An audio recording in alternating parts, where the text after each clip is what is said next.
भारत के प्रथम कानून मंत्री भारत रत्न डॉक्टर भीमराव अम्बेडकर की पुण्यतिथि पर विवेकानंद महाविद्यालय कातर में उनको श्रद्धांजलि अर्पित की गई। इस अवसर पर अम्बेडकर की तस्वीर के समक्ष दीप प्रज्वलित करके उनको श्रद्धांजलि दी गई। इस अवसर पर महाविद्यालय के शिक्षकों व विद्यार्थियों ने बाबा साहेब को याद किया, बाबा साहेब की स्मृतियों को संजोया, बाबा साहेब का इस राष्ट्र के लिए क्या योगदान है उसके बारे में चर्चा की। आइए हम देखते हैं किस प्रकार विवेकानंद महाविद्यालय में डॉक्टर भीमराव अम्बेडकर की पुण्यतिथि मनाई गई। याद आता या जन्मी जने तो वीर जने, याद आता या नाहे तो जन्नी बांध रहे काहे बहाए।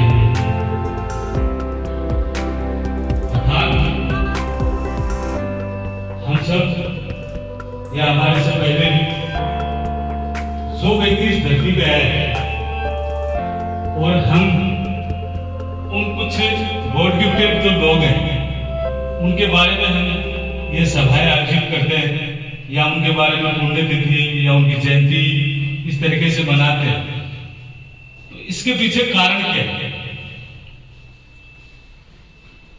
बाबा साहब के बारे में तो मैं यही कहूंगा कि उन्होंने संविधान को लिखा तो विश्व के 18 संविधानों का अध्ययन किया।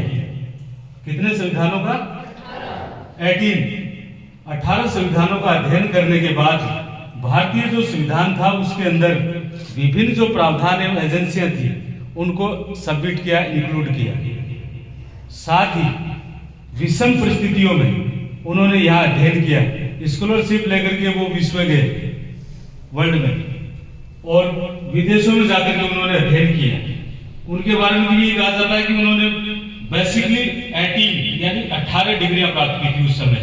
टोटल उनके 26 आती है, जो उनके पेपर पब्लिशर होने हैं, उनकी बुक्स पब्लिशर होनी है। तो इस तरीके से आज भी ये कहा जाता है कि एशिया महाद्वीप का सबसे ज्यादा डिग्री होल्डर व्यक्ति था वो। आज हम भी एजुकेशन प्राप्त कर रहे हैं, सारे टीचर्स बैठे हैं। अध्यापकों के बारे में बता दूं, वकील की गलती फाइलों में दब जाती है, इंजीनियर की गलती ईंटों में दब जाती है, डॉक्टर की गलती कब्र में दफन हो जाती है, बट शिक्षक की गलती पूरे समाज राष्ट्र को दिखाई देती है। इसलिए आप सारे शिक्षक बैठे प्रशिक्षणार्थी हैं, तो ये ध्यान दें कि अपना अनुशासित जीवन कैसा है, हमारी थिंक थॉट प्रिंसिपल्स कैसे हैं, उसके अकॉर्डिंग चलें। सेकेंडली ये कहूंगा कि इस महान व्यक्ति किस प्रकार की इसने देश को क्या प्रस्तुत किया, योगदान दिया। साथ ही लास्ट में यह भी कहा गया है कि इन्होंने एक दलित समाज से थे, हिंदू धर्मावलंबी थे, बट नेक्स्ट टाइम इन्होंने ये कि बुद्धिस्ट यानी बौद्ध धर्म प्राप्त करके और सडनली 56 वर्ष की आयु में इनका देहांत हो गया। लेकिन कम समय के अल्प समय में भी इन्होंने महत्वपूर्ण जो कार्य थे वो देश के लिए किए। और आज हम जो सिस्टम से, जो शेड्यूल से, जो कानून से जो जीवन जी रहे हैं या जिसके अकॉर्डिंग हम अपनी लाइफ स्टाइल करे हुए हैं, बिता रहे हैं, वो इसमें इनका महत्वपूर्ण योगदान माना जाता है। ये तो था इनके बारे में।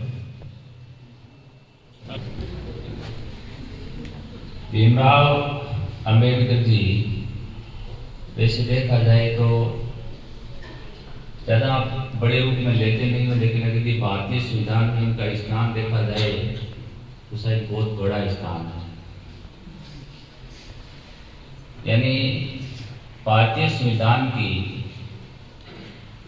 एक कड़ी के रूप में इन्होंने अपनी भागीदारी निभाई थी।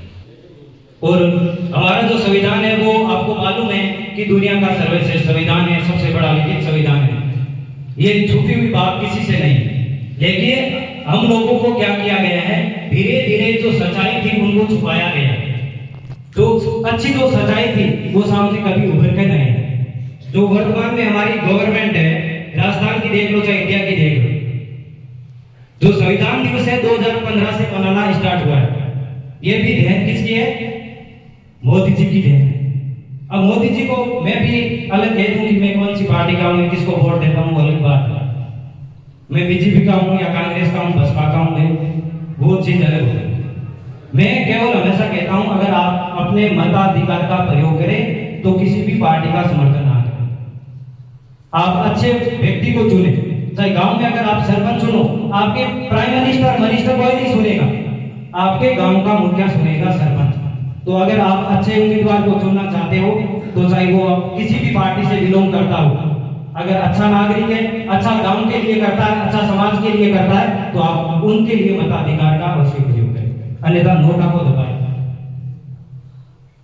बाबा साहब पर वापस मैं लाना बोल रहा हूँ कि बाबा साहब शिक्षाविद, मानवविद, विधिवेता, अर्थशास्त्र के ज्ञाता, संविधान के ज्ञाता। बाबा साहब ने करीबन विश्व के 18 संविधानों को पढ़कर भारत को एक तुलनीय योगदान देते हुए भारत का एक संविधान लिखा, जो आप सबके सामने है। आप इसे जरूर पढ़िए। मैं तो कहता हूँ पहले आप धार्मिक किताबें पढ़िए, धार्मिक किताबें पढ़ोगे उसके बाद में आप संविधान पढ़ोगे। धार्मिक किताबें पढ़ने के बाद में आपको पता चलेगा कि धार्मिक चीजें क्या है, और उसके बाद में आपको पता चलेगा कि संविधान क्या है। तो एक बार आप अवश्य रूप से धार्मिक किताबें पढ़ें। सबसे पहले तो मैं बाबा साहब को सरसों नमन करता हूँ। इसके बाद सर्वप्रथम ये बात सामने आई है, यानी बहुत सारी जो पुण्यतिथि मनाई जाती है या कोई भी बड़े महापुरुष की जयंती मनाई जाती है, तो हम क्या करते हैं, बहुत जगह देखा है, उनको माला अर्पित करते हैं या इस तरह के प्रोग्राम करते हैं। प्रोग्राम करने से ये सारी औपचारिकता है, फॉर्मेलिटी वो पूरी होती है, लेकिन वास्तव में क्या होता है कि इन चीजों को जो बाबा साहब ने बताई है या और भी महान पुरुष है उन्होंने बताई है, उन बातों को अगर हम अग्रसर करके हमारे जीवन में उतारते हैं तो उससे बहुत बड़ा लाभ होता है और हमारी जिंदगी बहुत बड़ी प्रभावित होती है। बाबा साहब ने एक बात कही थी कि या तो कोई चीज की शुरुआत मत करो या शुरुआत करो तो रुको मत। स्वतंत्रता एक साहस है और यह साहस एक दल में व्यक्तियों के संयोजन से मिलती है, व्यक्तियों के संयोजन से मिलती है। ज्ञान हर व्यक्ति के जीवन का आधार होता है। आज उनकी पुण्यतिथि पर मैं छोटी सी कविता सुनाना चाहती हूँ, ध्यान से सुनिएगा। भीमराव अंबेडकर जी, बाबा साहब तुम्हें प्रणाम, बाबा साहब तुम्हें प्रणाम। भारत की पावन गाथा में अमर तुम्हारा नाम, भारत की पावन गाथा में अमर तुम्हारा नाम। 1881 के 14 अप्रैल को जन्म लिया, 1881 के 14 अप्रैल को जन्म लिया। माह दिसंबर 1956 को देश से विदा लिया, माह दिसंबर 1956 को देश से विदा लिया। ऐसे कर्मवीर नायक को कोटि कोटि प्रणाम, ऐसे वीर कर्म नायक को कोटि कोटि प्रणाम। जय हिंद जय भारत का करते सब गुणगान। दलित समाज सुधारक को बाबा साहब कहते हैं, दलित समाज सुधारक को बाबा साहब कहते हैं। जलते दीपक बनकर सदा हमारे दिल में रहते हैं, जलते दीपक बनकर सदा हमारे दिल में रहते हैं। देश के लिए जिन्होंने विलास को ठुकराया था, देश के लिए जिन्होंने विलास को ठुकराया था, गिरे हुए को जिन्होंने स्वाभिमान सिखाया था, गिरे हुए को जिन्होंने स्वाभिमान सिखाया था। जिसने हम सबको तूफानों से टकराना सिखाया था, जिसने हम सबको तूफानों से टकराना सिखाया था। देश का वो था अनमोल दीपक जो बाबा साहब कहलाया था, जो बाबा साहब कहलाया था, जो सारे स्टाफ मेंबर्स और स्टूडेंट्स की तरफ से डॉक्टर भीमराव जी अम्बेडकर को श्रद्धांजलि अर्पित करते हैं। लगभग आप लोगों ने सुन लिया है कि उनकी जीवन गाथा किस तरीके की थी, किस तरीके का बिहेव उनके मन में था, वो समाज के प्रति, महिलाओं के प्रति या दलित वर्ग के प्रति किस तरीके का सोचते थे। अगर वर्तमान में जो समाज है, समाज में जो परिवर्तन हुए हैं कि दलित समाज को पहले कुर्सी पर भी नहीं बैठने दिया जाता था और आज वो खुद हिम्मत रखते हैं कि सामने वाले को कुर्सी पर बिठाएं या ना बिठाएं, इस तरीके के लोग। तो जरूरी नहीं है, एक लाइन में बोलना चाहूंगा कि जरूरी नहीं है कि सब कुछ लिखा हो संविधान में, जरूरी नहीं है कि सब कुछ लिखा हो संविधान में। मेरे प्यारे भाइयों, कुछ तो रखा करो अपने ईमान में, कुछ तो रखा करो।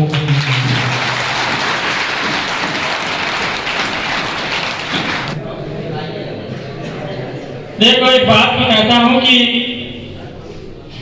संघर्ष जीवन है, यानी आदमी के जीवन में, व्यक्ति के जीवन में संघर्ष के बिना कुछ नहीं है और व्यक्ति हमेशा संघर्ष से ही महान बनता है। जितने भी महापुरुष हुए हैं वो हमेशा संघर्ष से ही उनमें एक अनोखी पहचान आई है।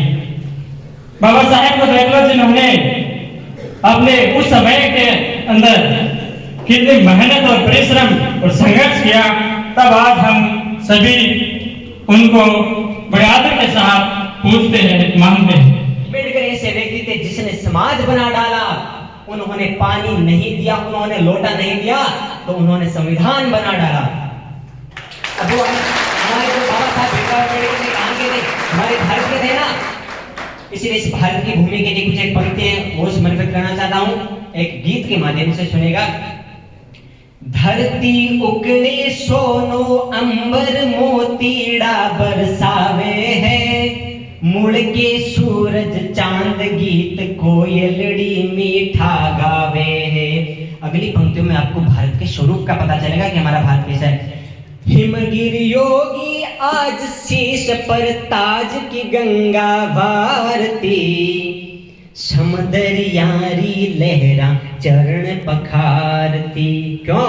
क्योंकि भारत म्हारो देश फूट रोवे, भारत म्हारो देश फूट रोवे कि धन धन भारती, बोलो जय जयकार उतारो आरती। भारत म्हारो देश फूट रोवे कि धन धन भारती, बोलो जय जयकार उतारो आरती। पर भावपूर्ण श्रद्धांजलि देना चाहूंगा। डॉक्टर भीमराव जी अंबेडकर के जीवन से हम बहुत कुछ सीख सकते हैं। वो कहते थे, आप शिक्षा को समय दो, शिक्षा आपका समय बदल देगी। वाकई में जिस पुरुष को समाज अच्छी नजरों से नहीं देखता था, शिक्षा ने उसे भारत का संविधान लिखने का मौका दिया और उन्होंने दुनिया का सबसे बेहतरीन संविधान लिख डाला। आप उनसे सीख सकते हो कि आपके जीवन में जो कुछ भी घटित हो रहा है उसके जिम्मेदार आप स्वयं हो। परिस्थितियां बिल्कुल भी जिम्मेदार नहीं हैं। उनकी जितनी विपरीत परिस्थितियां हमारी नहीं है, फिर भी अगर हम पीछे हैं तो इसके जिम्मेदार हम खुद हैं। इस मन से मैं यही कहना चाहूंगा कि हम डॉक्टर भीमराव अंबेडकर जी के पसीनों पर चले और अपने परिवार का, समाज का और देश का नाम रोशन करें। भारत अपने देश लौट कर आता है तो किसी ने कल्पना भी नहीं की होगी कि सर छुपाने के लिए एक छत जाति छुपा कर मिलेगी। और जब अफसर बनकर कुर्सी पर बैठा तो वहाँ का चपरासी पीने को पानी नहीं देगा और फाइल के अधीनस्थ होकर फेंक कर देगा। लेकिन वो रुका नहीं, वो हारा, वो जीता, वो परेशान हुआ लेकिन मायूस नहीं हुआ और बिखर गया उसका परिवार। लेकिन वो इस भारत देश में भी बैक टू मिशन सोसाइटी के मिशन को लेकर अड़ा रहा और जब मौका मिला तो अपनी लेखनी से एक ऐसा दस्तावेज लिख दिया जिसमें सभी वर्ग के लिए समान और समानता। और हम डॉक्टर भीमराव अम्बेडकर को सिर्फ दो खांचों या दो पक्षों में उनके व्यक्तित्व को रेखांकित क्यों कर देते हैं? जय भारत, जय भारत, जय भारत, जय जवान, जय जवान, जय जवान, जय Hind. Now, please like, share and subscribe and don't forget to